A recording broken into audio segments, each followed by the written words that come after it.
Okay, about the clergy, Yes. I think there's much things they can do, but they're not doing. Okay.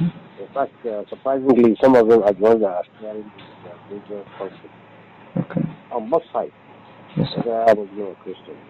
I Mm. think this is very unbecoming of people who are professing and teaching people the word of God to be sowing discord between people.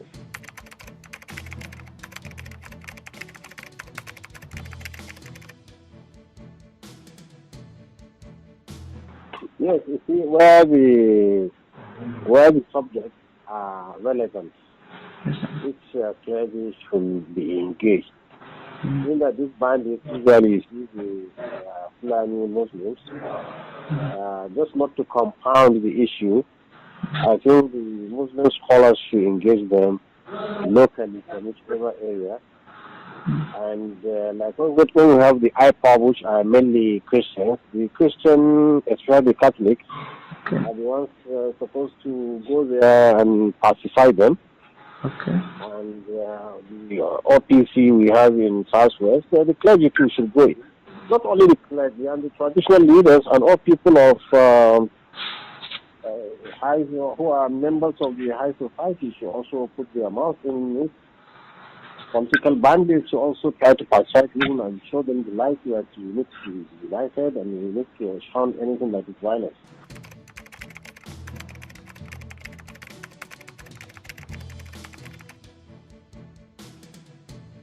Yes, I quite understand their position, really. And myself, maybe my background training taught me not to listen and see things out. If you don't have this investigative mind, trying to see the root cause of the problem, I will just be like them exactly. So I can excuse them. They have the right to think that way because they don't know what I know, you see.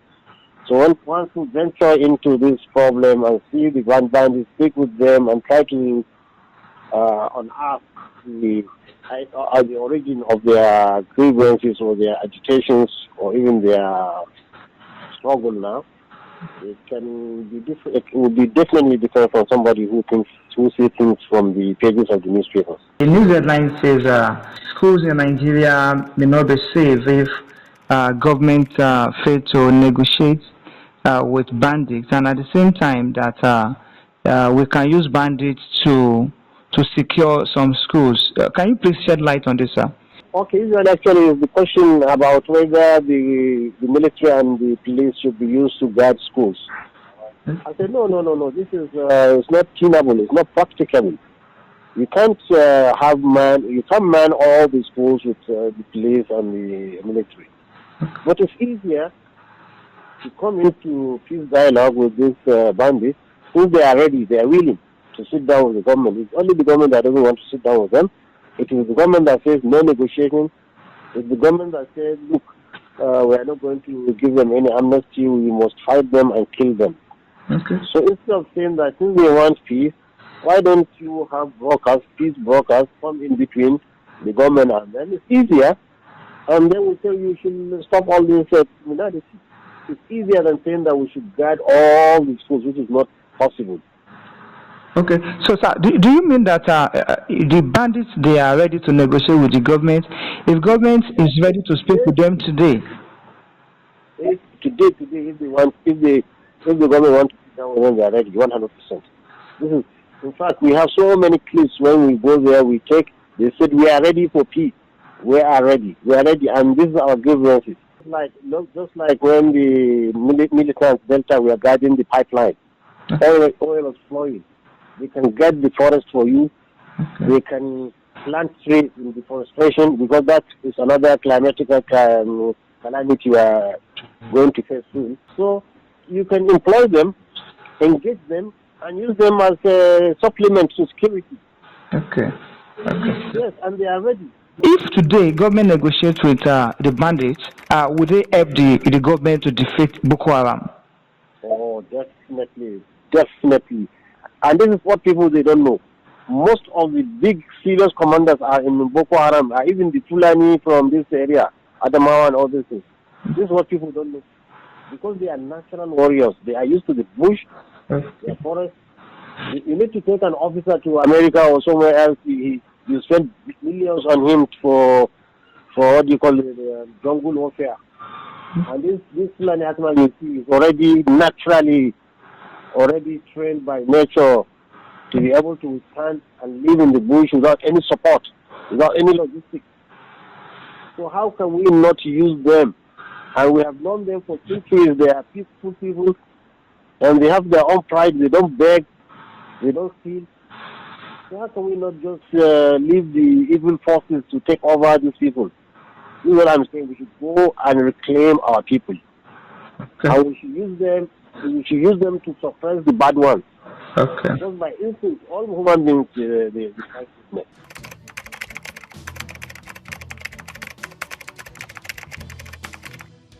No. I am not surprised they don't understand me because they don't know what I know.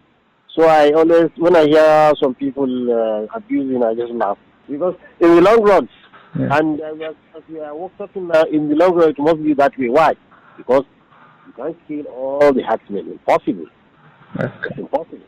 So in the long run, we must come to the table and do that. This thing I'm saying. Okay, so in Southwest, we realize that some killer herdsmen are disturbing the region as well. Do you have any suggested solution to this, sir?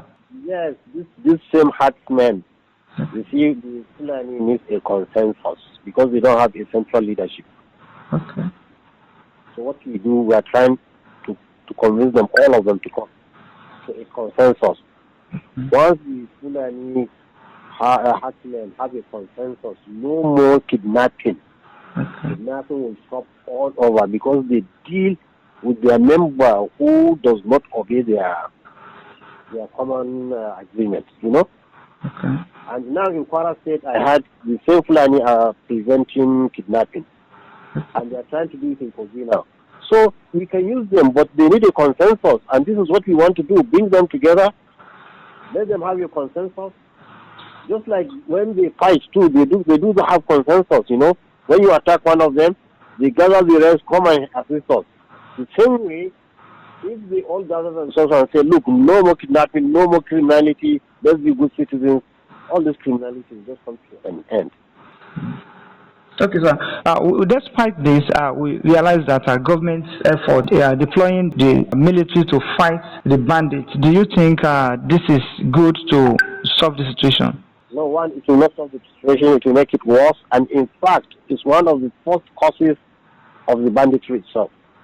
So the Fulani, because they are not religious, I want to say Fulani, I mean the nomadic herdsmen. Okay. They are not formally or informally educated. They are usually escorted by security. Look, even Nigerians, when there's a roadblock by the military or the police, just ask these people they are driving all these trailers and how much extortion do they get from security men? What more is an animal who doesn't know anything? They are extorted. So they were pressed to the wall until when they started reacting. So the military, it has a fight a role to play, a very big one. It should be at the background. But let dialogue and peace negotiation take over. And there should be cessation of all hostilities.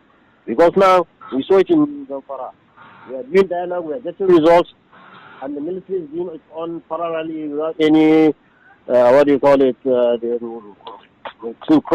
no any synchronization between military and what we are doing. And they are making things worse. Attacking hamlets, and these people will get angry, they come and attack villages, and the mayhem is returning back again because of this action.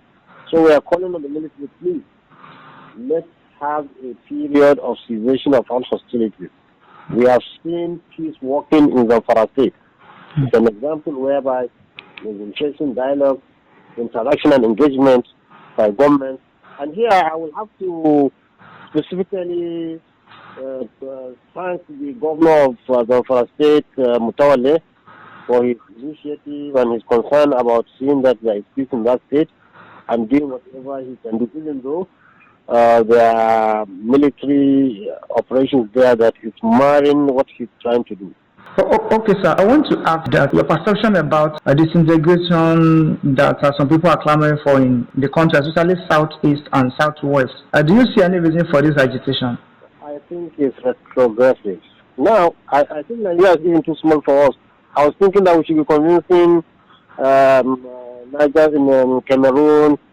We should be convincing, what do you call it, Chad, all these countries, the Holy, what do you call them, Ghana. We should be thinking of coalition to form a United Africa, or at least United West Africa, what some people are thinking about. Okay. Tribal, regional, small area, very small area to form the country. I think it's progressive and it's not well thought. Yes, I said, but still I'm happy the leaders of the Southwest and Southeast, yes, sir. those people who the stakeholders are not supporting the youth that are agitating for the separation of Nigeria. I'm very happy with that. Okay, sir. Do you mean the country is too small for us, that what we need to have is United Africa? At least United West Africa. Okay. Nigeria is too small for us. So what are you talking about? Okay. Well, you see, you need a critical mass of people to have an effective development. Look at America, they have more than 400 million. Okay. And that's why they're stronger than Europe. It's a smaller population. Look at China now, the biggest the population, the stronger the economy. Mm-hmm. So Nigeria and West Africa, at least, if we can come together, we can have that critical mass of population that can really tilt the land and bring our economic potential. Okay, sir. I want to ask a question concerning the president now. That some people have been saying the president is running a nepotistic government that favors the northern region alone. Do you believe in this? I don't believe in that. Why, sir? Yeah, the president, as I know him, he is just bringing people he trusts. He himself, he trusts, because you see, he's a victim of a military coup d'etat. When you have your own lieutenants taking over government from you, so that has, I think, a psychological effect of him. He doesn't trust everybody, so he likes to bring people he trusts. You understand? Mm. And they cut all across. They are not only northerners. In fact, without the southern support, General Buhari will never be president. Okay, do you support that the power shift should go to the south in 2023? What I think Nigeria should win ourselves from this question of shift, rotation, all this. We should just win ourselves. Let us be democratic, because it gives a level playing ground for everybody to do. I wouldn't like anybody to say Muslim, Christian, Hausa, Fulani, Yoruba, Igbo. Yeah, what people don't know is the minority Nigerians are the majority. There is about 200 tribes in Nigeria. If this minority will come together, they are more than the Igbos, the Hausas, the Fulani, and the Yorubas who are just making noise.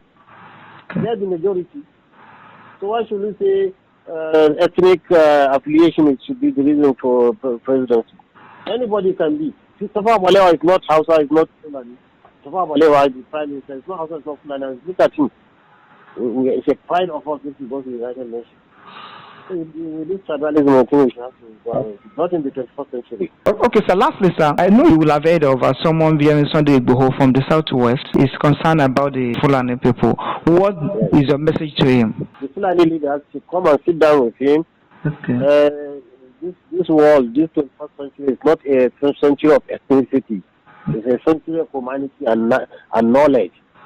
People are going to the mass, and you are talking about Yoruba or Fulani. What's that kind of nonsense?